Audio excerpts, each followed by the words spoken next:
Well, good afternoon, everyone. End of a long day. I will, oh, they're going to pull me up here. Very good, thank you.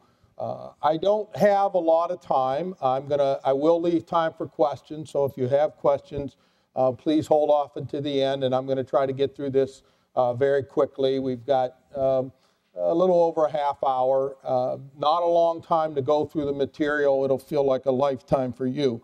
But as I thought about the presentation, and let me be clear, my work is not specific to community courts or community justice. My work really deals with recidivism and ways that we do it, how we use evidence and research-based programs. So for this presentation, I've called it Some Lessons I've Learned from Evaluating Correctional Programs. The first lesson I've learned is that some things don't work. This really dawned on me probably 20 some odd years ago. In my state, we had a county that had a big drug problem. Lots of drugs were coming down the interstate into that community. We had a judge that was tired of seeing this revolving door, locking folks up, putting them on probation, having them get revoked and keep using drugs. And he wanted to do something about that problem. So he started asking around where could he find a good program that worked. And they sent him down to Miami Beach. What better place to go for a drug program? And the judge down there says, I got just the program for you, acupuncture. And he trotted up some poor indigents who said acupuncture changed my life. And based on that anecdotal evidence, that judge came back to Ohio and he created an acupuncture program run by the probation department. When something like this, offenders had to report every morning, 8:30 in the morning. First thing they did was pee in a cup. Second thing they did was get acupuncture, 5 spots in the ear. And then they spent the rest of the day in other activities, drug education, processing groups, 12-step groups, other things that don't work with offenders either, by the way. And they did that for about a year, and they spent a lot of money on it. And one day they called me, and they said, Ed, we want you to evaluate our program. We want to know if it's working or not. Let me be clear. When someone asks me if a correctional program is working or not, I usually know what they're referring to. They want to know, is it changing people's behavior? Are they less likely to use drugs and steal and hurt people and do all the things that landed them into trouble in the first place? So I'm pretty clear about that. They don't really care if the offenders like the program. Hell, they don't even care if the staff like the program. They're looking for some kind of behavioral change. My job was to evaluate the program. Right? Not that difficult. I do that kind of work, right? We have a whole bunch of drug offenders that go to the program. They had a whole bunch of drug offenders that didn't go to the program, right? That's a pretty simple design. You assign them, you match based on risk, and we're looking for some effect. But then they said, we want to know if acupuncture works. Well, I had a problem. Because everybody in the program was getting acupuncture, but they were getting all that other good stuff. Now think about that, right? Some of you have programs, you work with offenders, right? My guess is that you throw a lot of things at them. You drug test them, you give them good advice, you try to get them a job, right? You enforce the rules of the court. So if somebody's staying out of trouble, do you really know why? Is it because they're afraid to go to jail? Is it because of the drug test? Is it because of the good advice? You're not sure. You just throw everything at them and hope something sticks. And that's what they were doing. Mm-hmm. To answer that question, I got them to allow me to do a random experiment. We randomly assign people to one of 3 groups. Acupuncture group. You come in the morning, pee in a cup, get acupuncture, get all that other good stuff. Placebo group. Come in the morning, pee in a cup, get acupuncture in the wrong spot. It's okay, we'll give it to them for sexual dysfunction. Got all that other good stuff. Control group, come in the morning, pee in a cup, wouldn't get acupuncture. Got all that other good stuff. Acupuncture, placebo, control. Acupuncture, placebo. That's how random assignment works. The only one who knew who was in the acupuncture group and the placebo group was the acupuncturist and the secretary. To make a long story short, what did we find? At the end of the study, who had the lowest recidivism rate? The control group. Now, if you ask why, it's basically because acupuncture is horse shit. Right? But the question to me wasn't why didn't it work. question to me was, why did they actually do worse? Why did these treatment groups do worse? And I've thought about this for a long time. And I actually think the reason that they did worse was because those offenders thought they were getting some treatment that was going to fix them.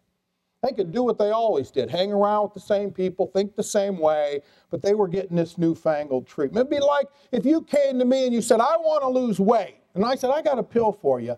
You take it every day. You can eat anything you want. You can eat as much as you want. And if you believed me and there was nothing in the pill, what would happen 6 months later? You'd be 20 pounds heavier, right? Not only because you believed me and you didn't change any of your habits. So I'm telling you this because I want you to understand that's how we do evidence. We do those kind of studies. The other thing I want you to understand is not everything we do in the name of treatment is effective. And we're going to talk a little bit about that. These are some other theories I've come across. Offenders lack creativity theory. It's actually here in San Francisco. I remember I looked at a drug program once for drug offenders, and they spent all day long in art activities, doing art. And I remember saying to the woman that ran the program, why do you spend all of your therapeutic time on art? And she said, because it reduces stress. And I said, you're correct. You must have the most relaxed drug addicts in the state of California. That's one little risk factor within a much broader set. Other things, of course, discipline and physical conditioning, you know, the whole boot camp model, get them in really good shape. I don't know where we got that theory from. I really don't want offenders in good shape, to tell you the truth. I remember I interviewed a young man at a boot camp, and I asked him, what have you gotten out of the program? He said, I'm in the best physical condition of my life, sir. And I thought, great, he can run me down and kick my ass even quicker. This is one of my favorites. Offenders need to get in touch with their feminine side theory. This was actually a halfway house, and the theory was the reason us men are aggressive brutes is we're just not in touch with our sensitive side. So they dressed them up, they had to dress up as women and go to group dressed in drag. So that was one of my favorite. I'm just showing you I don't make this stuff up. Here's some examples. Here's one. Running teaches inmates the value of success. I thought we didn't want them to run, myself. Drum circles, one of my favorites. I'll read you what they say there. She says they introduced the first drum circle in New Zealand prison. She describes it as wow. That's the data they have right there. Wow. The staff was amazed because most clients continue drumming for 2 hours without stopping to smoke. It doubles as a smoke cessation program. Here's one. Gardening conquers all, how to cut your jail recidivism rates by half. 50%, mind you. And I did get a call. I actually think it was New York that called and said, we're going to do gardens for our inmates. What do you think we'll get? I said, vegetables is what you'll get. And I like this one out of Canada. We're not alone. The exercising wilderness skills was seen as a way of rebuilding the perpetrator's self-esteem. Dog sledding. They use dog sledding. I actually think that these survival skills could come in handy. If they escape from prison someday, they'll be able to make it for a while. Some other things that don't work. I got this from my friends years ago. It's in Oklahoma. It says, Lakota tribal wisdom says when you discover you're riding a dead horse, the best strategy is to dismount. However, in corrections, we try other strategies, including the following. Buy a stronger whip, change riders, say this is the way we have always ridden this horse. Point a committee to study the horse. This is my favorite. You all do this. Arrange to visit other sites to see how they ride dead horses. Create a training session to increase our riding ability. Harness several dead horses together for increased speed. Declare no horse is too dead to beat. Provide additional funding to increase the horse's performance. Declare the horse is better, faster, and cheaper dead. Study alternative uses for dead horses and promote the dead horse to supervisory position. These are some other things that don't work. Programs that cannot maintain fidelity. I don't care what model you use, what approach you use. We've got to do it well. Targeting non-criminogenic factors, we'll talk a little more about that. Shaming offenders, trying to educate them out of their behavior, right? Take a bunch of drug offenders and educate them about drugs. I can't tell you how many prisons I've gone to that's the program, right? You know, educate them, drug users, about drugs. It's really a dumbass idea when you think about it. Talking cures, self-help, vague, unstructured programs, right? We create programs and we don't invest in detailed program descriptions of what we're going to target and how we're going to do it. And what happens in this business? We have lots of staff turnover, we have new directors come in, and even good programs oftentimes disappear because we haven't invested in what we need to do to put a good program in place. Lesson number 2, almost anything you want to fix starts with assessment. Right? And I don't just mean people, I mean anything. Right? If you want to fix your car and you go to the mechanic, right? You want your mechanic to hook it up to the computer. You want your mechanic to ask you some questions, right? If your mechanic said, just leave it here, I'll tear it all apart, we'll figure out what's wrong with it. You say, I can't afford that. You go to the doctor. What would you? They ask questions. They take your temperature, your blood pressure, maybe draw some blood. Right? They're doing an assessment. So assessment is really the engine that drives effective programs. Right? It helps you meet the risk and need principle, which we'll talk about. It helps reduce bias. We want to treat people based on objective risk factors, not on ethnicity or race or all the things that creep into our decision making, right?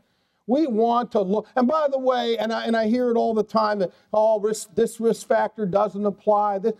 You know what? The evidence is very clear. The major set of risk factors are almost universal, right? Almost universal, and we'll go through that in a minute. But I want you to understand risk assessment because, let me say this, I think which tool you use matters a lot less than how well you do it and what you do with it. There are 2 basic types of risk factors. There's what we call static risk factors and dynamic risk factors. Static risk factors are those things that are correlated with risk, but we really can't change them. So your father was in prison. That's a risk factor. What am I going to do about it? I can't change it. Mm-hmm. Dynamic risk factors are things that I can change. So you hang around with the wrong people. You like to get high all the time. You think work is for somebody else. Those are dynamic risk factors. They're changeable. Okay? But I think it's important to understand the picture of risk. We've got to kind of put them together. These are the risk factors associated with the first heart attack. I'm in training for one, so I'm brushing up on it. You look at the first 3. The first 3 are static risk factors. Your father had a heart attack. Your family has a history of heart disease. Guess what? You have a risk factor. Nothing you can do about it. Age, gender, static risk factors. Now we've got some other ones, though. They're dynamic. Overweight, you smoke, you have high blood pressure, right? If you go to the doctor, you have all these risk factors, what are they going to have you focus on? The dynamic ones. But here's the point I want to make. To understand your risk, I cannot ignore the static ones. Just because I can't change them. Are you worried about having a heart attack when you're 20? No, it's not till 50 kicks in. All right? It's very rare for somebody in their 20s to have a heart attack. So, the best risk assessment systems, despite what some people think, in my opinion, are ones that bring static and dynamic risk factors together. You can't ignore the past just because you can't change it, but if you want to reduce risk, you've got to focus on those areas of somebody's life that are amenable to change. Now, even though there are 2 types of risk factors, there's 2 types of dynamic risk factors. There are acute ones that can change quickly.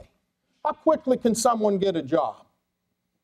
Next day, right? Go out, interview, you're hired, you start Monday. They went from being unemployed to employed just like that. Check it off the list. That's acute. But unfortunately, we have risk factors that are stable. They take longer to change. You think I'm going to change who you hang around with overnight? Think I'm going to make you less impulsive overnight? Think I'm going to give you better self-control overnight? No, I'm going to have to work at it. That's going to take time. Why am I telling you this? Because I think it's important to understand, especially when we're dealing with higher risk people, these short interventions, we're going to scare them straight or we're going to put them in a day-long program. Forget about it. There's no evidence that you're going to have much impact on them. The people you are having an impact on, they really don't need it anyway, by the way. These are some examples of risk assessment instruments. Common one, LSI, very widely used. The hair psychopathy checklist, we've got a new one in Ohio. This is the LSI. This is what you would get if you use the LSI. This is psychopathy. You might use this for violent offenders. You women will recognize these traits from men you've dated over the years, undoubtedly. We have a new one in Ohio, a new non-proprietary instrument called the ORAS. We actually have created 5 tools now. We're adding a misdemeanor assessment tool. We just finished that in Ohio. But we have a series of tools we've created. Indiana uses it. They call it the IRAS. Texas is about to use it. They call it the TRAS. We're not going to let Utah use it because it would be your ass if they used it.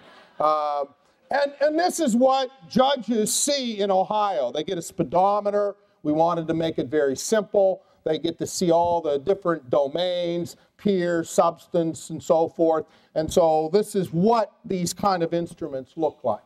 Lesson number 3. I learned this long ago. If you want to reduce recidivism, you need to focus on the people likely to recidivate. That's a simple idea, but it's really what the risk principle is all about. It's a simple way to think about it. If half of the people that in your community that come out of your jail never come back again, which half are we worried about? The half that will. Right? That's a simple way to understand the risk principle. This is what it looks like actuarially. So with those assessment tools that I showed you, if you assess the sample of offenders, this happens to be men, women profile looks a little different, but what you see is low risk, offenders that score low risk, about less than 10% of them will recidivate. Let me assure you, you're not going to get it any lower than that. Moderate risk, about 1/3. When we get to high risk, we're losing the bet, because the bet's 50-50. And this instrument could distinguish very high risk. So, understand the risk principle. You want to reduce the recidivism rate. You don't focus down here. You focus with the higher end folks. Right? Number 4, sometimes we fail because we provide intensive programs to the wrong people. This is some data from Canada, a study they did a few years ago looking at intensive rehabilitation supervision. And here's what you see. High-risk offenders who were given this program, 31% recidivism rate. High-risk offenders who were not given that program, 51% recidivism rate. They significantly reduced recidivism for high-risk offenders, but look what happened to low-risk offenders. They doubled their recidivism rate. Now, I know what you're thinking. That's Canada. They only have 10 offenders in the whole country. All right. 2002, I did what was at the time the largest study of community-based correctional facilities, both probation and parole. I'm not going to go into detail, I don't have time, but here's what we found. This was what we call the treatment effect for low-risk offenders. The red bars, the programs are at the bottom. The red bars are basically showing you how much worse low-risk offenders did who were placed in those programs. So what's the first thing you see? Most of the programs increased recidivism rates with low-risk offenders. Only a few had an effect, and it was minimal. Same programs, this is the treatment effect with high risk. And I only understand the treatment effect. Right? It's important because sometimes we compare low risk to high risk. That's always a mistake. So if this side of the room, you all had the flu, you were really sick, you had some contagious illness. Everybody over here was healthy. You felt great. You all took them to the doctor, sat in the waiting room and held their hands before they saw the doctor. Now, some of you, because you see the doctor, you get some fluids, you get some medication, you're going to feel better. Let's say 30% of you feel better. That is a 30% treatment effect. Anybody over here going to feel better? Huh? No. What's going to happen over here? Some of them are going to get sick. Let's say 30% of you get sick. 70% of you are still healthy. 70% of you are still sick. It's unfair to make that comparison, but I got a treatment effect here. I got a negative effect here. So what we found in Ohio was higher, and here's where you see the risk principle. Let's just go right here. Mahoning County, reduced recidivism 32% for high-risk offenders. Mahoning County, increased recidivism 29% for low-risk offenders. So the same program is doing harm for low-risk offenders. By the way, we had 8 programs that did not work with anyone. They didn't reduce recidivism at any risk level. Does anyone know the scientific term for that? Shitty program. That's a scientific term for that. In 2010, we replicated the study, bigger study, 20,000 offenders. This is a massive study. Guess what we found? Same thing, low risk, high risk. But now, in Ohio at least, our best programs were reducing recidivism 50% or higher for high-risk offenders. By the way, who are we worried about? High-risk offenders. And these are the reasons. And the first one's obvious, right? You wouldn't put your teenage kid in with a group of gang members and drug users. Why not? Maybe your kid would rub off on them. You'd never do that as a parent. We do it all the time in the criminal justice system. We put kids in detention for 2 weeks to teach them a lesson. Who are we putting them in there with? And here's the other reason. We disrupt pro-social networks, right? You want your kid hanging around with that kid when he gets out? No.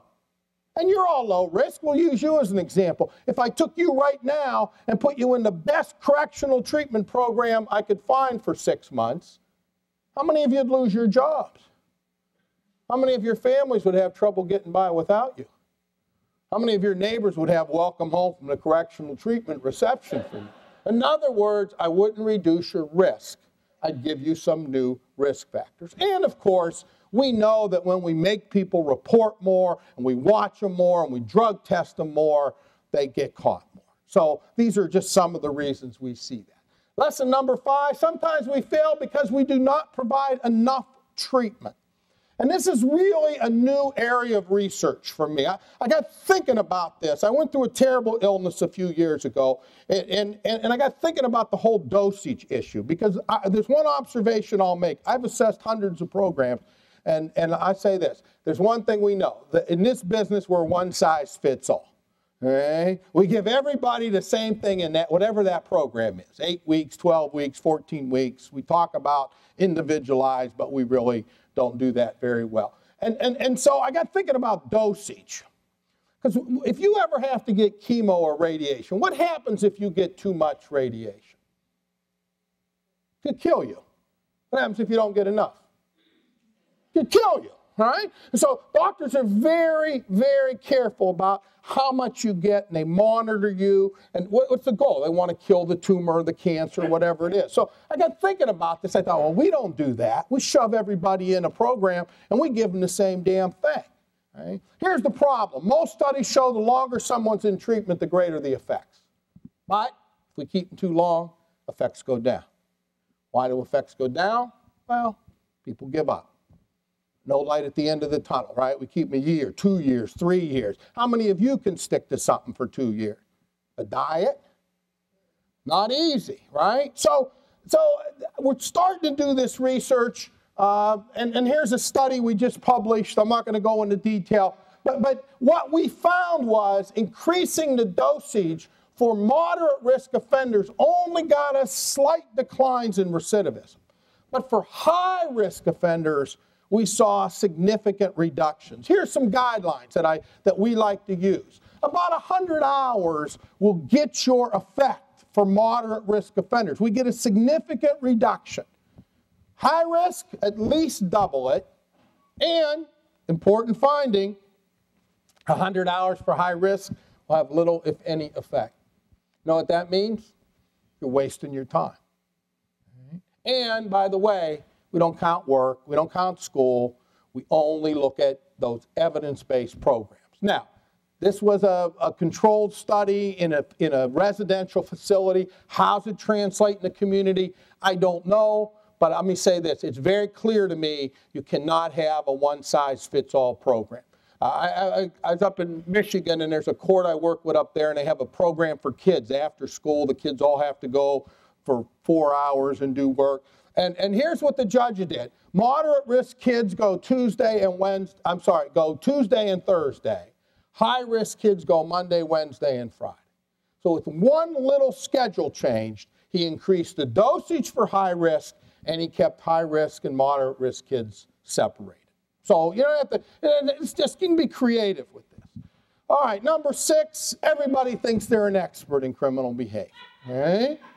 And I don't mean you, most of you are experts, but I mean everybody, right? This is an area, by the way, I think there's 2 reasons we go wrong here. One is, sometimes our training gives us a very narrow perspective. Here's what I mean. If you're trained in substance abuse, what are you looking for when you get an offender in front of you? Substance abuse. The minute you find it, bingo, that's it, right? You're trained in mental health. What are you looking for? Mental health. Read those psychiatrist reports. He's depressed, he's anxious, mood disorders, right? And, you know, everybody, we've got this problem where crime is one of those few areas where everybody will tell you what they think. All right? I'm serious. Now, some of you work in the field. How many of you have had family and friends tell you what you need to do to fix offenders? Right? You get that, right? Random. I get it. I was on a flight once. I was flying to Boise. I was seated next to an elderly woman, one of these chatty types, you know, wouldn't take a hint. She asked me what I did for a living. I made the mistake of telling her. For 4 hours, she told me how to solve the crime problem in America. Didn't get off in Salt Lake, stayed right on with me to Boise. Now I just tell them I'm a proctologist. They leave me alone. This is the major set. Antisocial, pro-criminal attitudes, values, beliefs, and cognitive emotional states. Cognitive emotional states are things like anger, identity, right? You see yourself as a thug, how are you going to act? Rage, right? Attitudes and values and beliefs. How do you see the world? How do you see your behavior? Do you blame others? Do you accept responsibility? What do we hear, right? I was at the wrong place at the wrong time. My favorite, the some dude defense. Some dude told me I could drive his car. We're looking for some dude. If we ever catch him, crime's going down 20%. Okay? Number 2, one we're all familiar with. Our mothers were all familiar with it. Who you hang around with. Right? If you have children, what do you worry about? You want them to hang around with the right folks. But it's not just knowing criminals. If that were the case, I'd have to lock some of you up. Okay? It's not having pro-social people in their lives. I always tell folks, when you assess somebody, you don't want to just know who they get in trouble with. You want to know who they don't get in trouble with. Because you have to strengthen those pro-social relationships.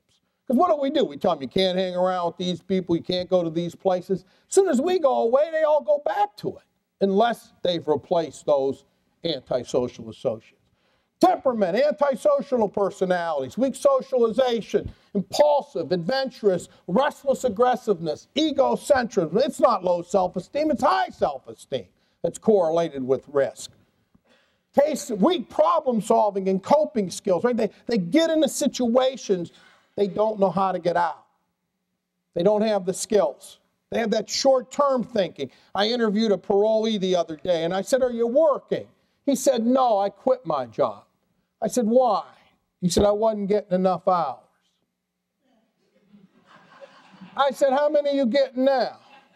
He said, "None." I said, "You're kind of moving backwards, right? Most of us don't quit our jobs till we have another job lined up." Not him, he showed them. Okay? Went from 20 to 0. It's that kind of thinking that gets him into trouble. Most of us would think, how am I going to pay my bills? How am I going to support myself, right? Number 4, of course, is history of antisocial behavior. Number 5 is family factors, including criminality. Again, we can't change it. But other problems, such as low levels of affection, caring, cohesiveness, low levels of personal education, vocational or financial achievement, low levels of involvement in pro-social leisure activities, and substance abuse. But I want to be clear. Most of us that study these things believe that these 4 run through these 4. These are the big 4 right here. If you can change these, guess what? These follow. Number 7, offenders are not usually high risk because they have a risk factor. They have multiple risk factors. And this graph from meta-analysis illustrates this. The more criminogenic needs you target, the greater the effect on recidivism. Again, we'll use a simple example. Employment.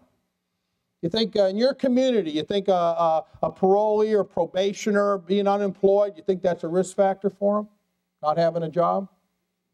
Absolutely. It's a risk factor for you? It is. So if you lost your job, you'd start selling drugs? Mugging old ladies? You could. You wouldn't get very far, Carolyn. You dress too well, they'd pick you out of a lineup. Would you start robbing houses? What would most of you do if you lost your job? You'd go find another job. Just being unemployed does not make you high risk for criminal behavior. But if you said, I'm not working for $9 an hour, my friends aren't working, they're doing all right, I'm not into that 9 to 5 thing. Now guess what? Being unemployed is a big risk factor because you have those antisocial attributes and you got 40 hours a week to get into trouble. But just because you're unemployed doesn't mean you're necessarily going to criminal behavior. Number 8, we can change offender behavior, we just have to go about it the right way. And by the way, it's not easy. If you think it's easy, try to change your own behavior. It is not an easy thing to do. I want you to think about 3 speeches that have changed your life, not including this one. Okay.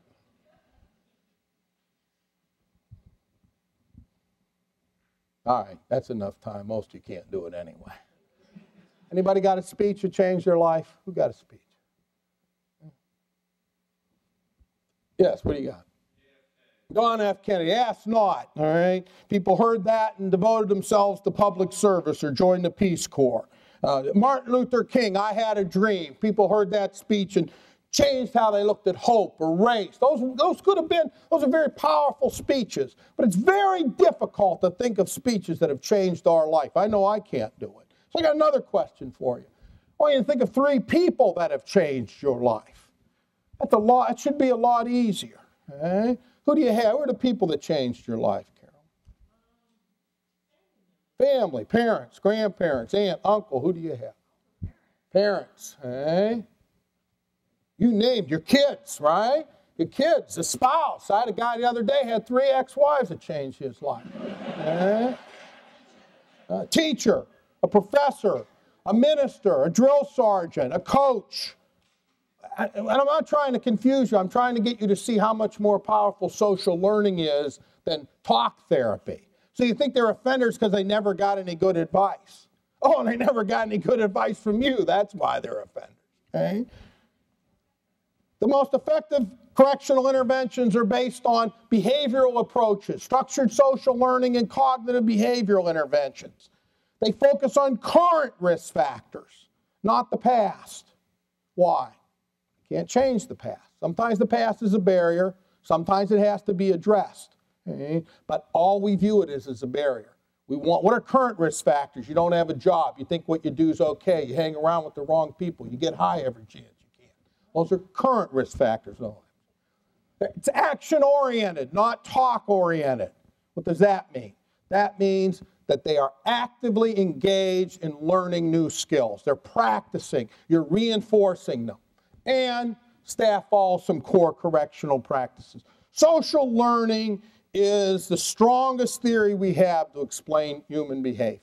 It is not a theory of criminal behavior. It's a theory of human behavior.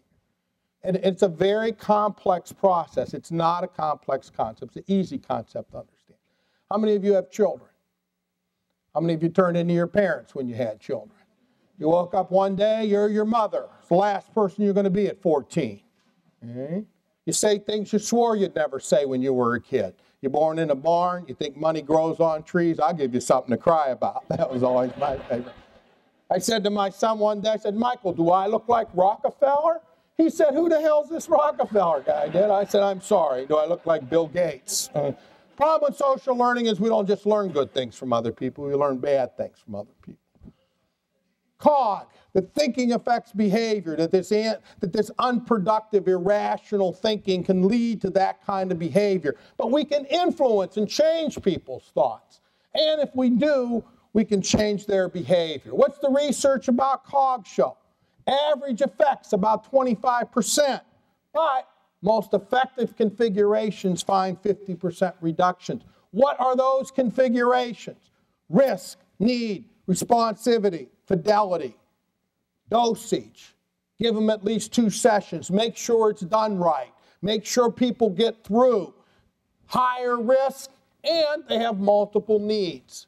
And I could show you the data on family interventions and other kind of interventions. We always see the stronger effects when you do what? You follow those principles. And why? This is what we see in the data, much stronger effects. So lesson number 9, doing things well make a difference. I've done some very big studies in my time. I've been fortunate. My state's allowed me to do a number of studies.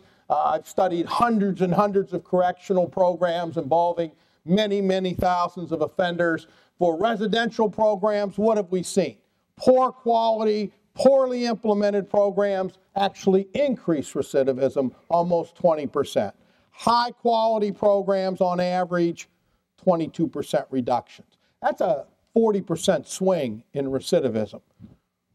Community programs, day reporting centers and probation programs and all the kind of things we do in the community. What did we find? Poorly designed, poorly implemented programs increase recidivism rates. We're better off not doing anything. High quality programs reduce recidivism. That's a 30% swing. So what's this mean in practice? Well, you know, and I don't have time to go into all the details, but effective programs have strong leadership at lots of levels. They have qualified, well-trained, well-supervised staff, good assessment, because we want to put the right people in our programs, and we want to make sure we're targeting the right risk factors. Use structured programs and curriculums, because it's hard to maintain fidelity when, you know, we just developed a sex offender program for the state of Ohio, a curriculum. And part of the reason we did it wasn't because there aren't some great folks out there doing sex offender treatment. The problem is when they leave, your program leaves. And so we wanted a program in place so that Ohio can continue to train people and make sure it's being done well. And of course, use data. At the end of the day, to be evidence-based, it's not just using other people's data, it's creating your own, looking at what you do, making sure that it's working. So I have a few minutes left, I think. Am I okay? She's the gatekeeper here. So I have about 10 minutes for questions, so I will answer any questions. Yeah. Dr. Latessa, the risk need responsibility focused on high risk, it seems like the evidence is pretty clear. I'm just starting to learn about community courts, and my concern is, and I don't know this for a fact, but it seems like they're pretty offense-driven, not necessarily identifying high risk. So my fear is that if we do that, and we roll in somebody with aberrant act, and have them go 200 hours community service with a high-risk person, you know, it's going to make them worse. So you have any thoughts on that in terms of our advice for community courts? Well, let me say this. Offense is not a particularly good predictor of risk. It really, when you look at good risk assessment instruments, even the shorter ones, they're looking at, you know, a number of domains. Criminal history is one of them. It's a great predictor. But you also have to look at things like substance use, employment, and so forth. Seriousness trumps risk. Right? And so, you know, most courts view it as what? Misdemeanor felon. Misdemeanor not serious, felon serious. The reality is that has very little to do with risk of reoffending. You can be a high-risk misdemeanor, you can be a low-risk misdemeanor. You can be a high-risk felon, you can be a low-risk felon. And the only way you're going to determine it adequately is to bring in an actuarial risk assessment. And it's the only way. If not, basically, if you don't do good assessment, and there are lots of, and I deal with municipal courts, for example, in my state, they have lots of cases come through, so you have to create kind of a triage system. But when you don't do good assessment, you're what I call a watermelon thumper. Let me explain what that is. When I was a kid, my mother would send my father and I down to get a watermelon, and my dad would thump on every watermelon at the market. And I remember saying, Dad, why are you doing that? And he'd say to pick out a ripe, juicy watermelon. He always got a great watermelon. He had the touch. My wife sends me to Kroger's with my 4 kids, says, get a watermelon. I thump on every watermelon in the bin. And my kids look at me and they'll go, Dad, what are you doing? I want to be a good father. I want to pass that on. And I tell them, picking out a ripe watermelon. I don't have a clue. Half the time I get a bad watermelon. I'm not a good watermelon thumper. Some of you are great watermelon thumpers. You can eyeball that offender and talk to him 10 minutes, you figured it all out. The problem is then you send the case to somebody else, you know, they don't have a clue, right? There's no substitute, in my opinion, for good, professionally done assessment. And it's like anything else. You don't have to assess everybody on everything. You can come up with a triage where you screen out low-risk people, right? But if they're not low risk, now you got to invest more in assessment. But you should invest more because they're the ones we're worried about, right? And so you can create a system where you're spending the most time, not only in supervision and programming and in treatment, but also in assessment with that high-risk group. And by the way, it's not as many as you think. I mean, it's fairly normal curve when we look at distributions, even in the kind of folks you deal with. What do you got? Yeah. So you mentioned when you were talking about evaluating the individual services that would go, the treatment programs, what were, and since you've sort of pushed an assessment on us, what were you using? What were your factors for assessment? What were you looking at programs? Was it simply the success rate, the graduation rate, or was it the... No, when I assess a program, we have a number of tools we use to assess them based on all this work. There's 5 basic areas we look in at a program. We look at leadership and design of the development of the program, right? Strong leadership involved in the program. They have support from the community. They have adequate funding. Are they based on a model? So that's in that domain. The second area we look at is staff. Okay. Are they educated, trained, supervised, committed to the program? We have a number of indicators around staff. Third area we look at is assessment, right? What are your inclusion criteria? And we don't tell a program who to take. We just want to make sure they've thought about who comes in. Because I've yet to see a program that can deal with all kinds of folks, right? How do you screen? How do you assess? All right. The fourth area we look at is the actual programming, the treatment. Are you targeting risk factors? Or do you have good case plans? Are you putting people in programs with curriculums and so forth? Are they practicing? Do you have aftercare? So there's a whole host of items there. The final area we look at is quality assurance. You monitor what you do. Do you actually track offenders and look at outcomes? So I think in various tools we use, we have a drug court assessment, we have a community supervision agency, we have the original tool, and they're anywhere from 60 to 75 items that we look at, we score them, and we tell a program what they're doing well and where they need to work. So that's how I assess a program. But it's really no different how you assess offender. Offender comes in your door, what do you want to know? You want to know if they've been in trouble before. You want to know if they're using drugs, are they working, do they have an education. And the reason you're asking those questions is because those are the things you believe are related to their success. I do the same thing based on all the research we've done. No, I've assessed both. I've seen terrible government run. I've seen terrible public run. I don't think that's a particularly important dimension. I think, you know, the advantage somewhat, you know, because remember, in the private world in our business, we have everything from the for-profits to many, many, many non-profits and very committed people, faith-based people. I think the advantage, if you will, to some private, you know, getting a halfway house private is if they don't do well, you get rid of them. That's harder to do in the government. But I've seen great government programs. I've seen bad ones. So I don't think that's a big determining factor. Your Ohio risk assessment has been validated, right? The tool's been validated, is that correct? Yeah, right now it's been validated in 3 states, Ohio, Indiana, and Texas. And what about the misdemeanor one you mentioned? Misdemeanor, we just developed it. We developed it in Ohio based on, we did a follow-up of 2,000 misdemeanors in Ohio. We took out items that weren't, they were using a longer version, they couldn't do it. Texas has also looked at the ORAS with misdemeanors, and it actually held up very well. And then did you mention both are free? Yeah, they're non-proprietary. Yeah. Great, thank you. If you write me, I'll send them to you.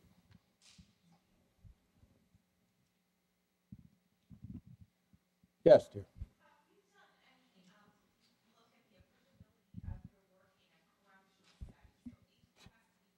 Oh, yeah.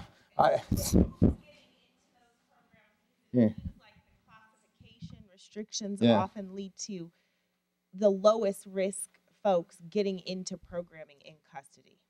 I've looked at many, many, many prison programs. We're redesigning some prison programs. I think there's some, you got to understand in a prison, it's not hard to deliver programming in prison. It's actually pretty easy because everybody shows up, you know.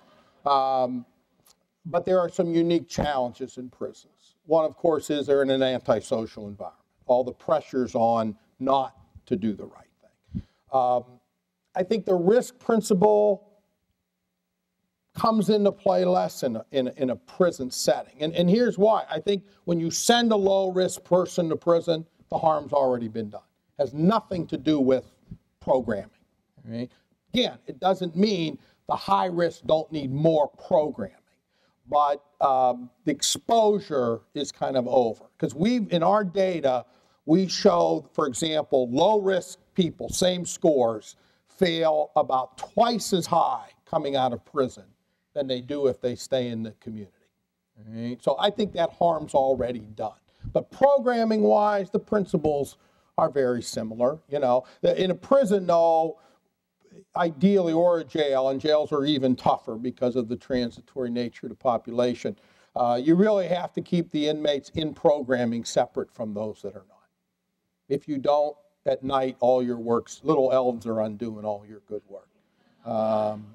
You know, so a lot of prisons just send them to a group, they come back, you know, and effects are very minimal there. Yes, back there. Okay, one more question, that's it. Hi. As you know, there's an increased focus on kind of procedural fairness and short-term interventions such as offender notification forums, you know, where high-risk individuals kind of speak or hear from a panel of justice officials. I'm curious about how kind of you square some of the reduced recidivism that's associated with those kind of very short-term interventions with, you know, long-term kind of criminogenic needs focused work. Are you asking me if they've gotten deep cuts in recidivism? I'm asking kind of what you think about these types of interventions.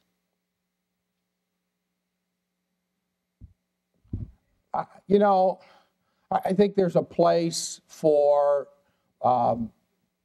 lots of, you know, restorative justice programs, sentencing circles, other kind of programs. But my advice is those are designed for low-risk people, and they'll help them get out of the system quickly because we can do a lot of harm in the system for all the reasons and then some that I mentioned. But if you're dealing with somebody that is, you know, scoring high on an LSI or an ORAS, those kind of interventions, you're not going to see much effect. They may make us feel better, but and I think they can also do some harm because I think high-risk offenders see that as a way of getting out. You know, come here and cry and apologize and have people admonish them and shake their heads, and then they go back to doing what they always did. We do not see a lot of evidence that those short-term kind of interventions are going to have much effect with high-risk, truly high-risk people. Sorry. So let's thank Dr. On that happy note, we'll end. How's that?